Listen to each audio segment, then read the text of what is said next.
Hi, everybody. Welcome to week 3 in English 101.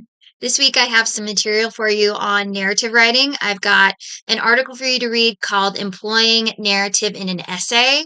And I also have a reading called College Writing. And I want you guys to go through both of those. I also have a reading for you that deals with peer review. And we have our first peer review this week.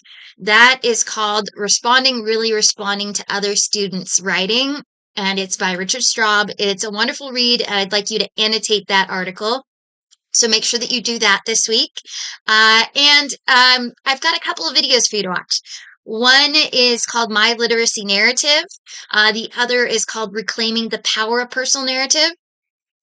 And then I've got a video called Peer Review, and it's a Canvas tutorial meant to take you through the steps on how to complete peer review using Canvas, which is how we conduct peer review in our class. Now, please keep an eye on some of our due dates. I mistakenly listed on the course schedule that our annotation was due on Wednesday of this week. It is actually due on Tuesday of this week.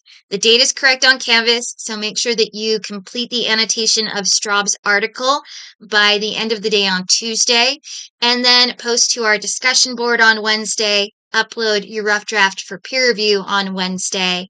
Follow up with peer review so that you can respond to your classmates by the end of the day on Friday, and also post your week 3 journal and week 3 reflection by the end of the day on Friday. Now, if you have any questions about our material or about your draft, don't hesitate to get in touch. On my end, I am working to input grades on your editing diagnostics and get caught up with the rest of the assignments for our class. So you should be seeing some grades entered into the grade book shortly. All right.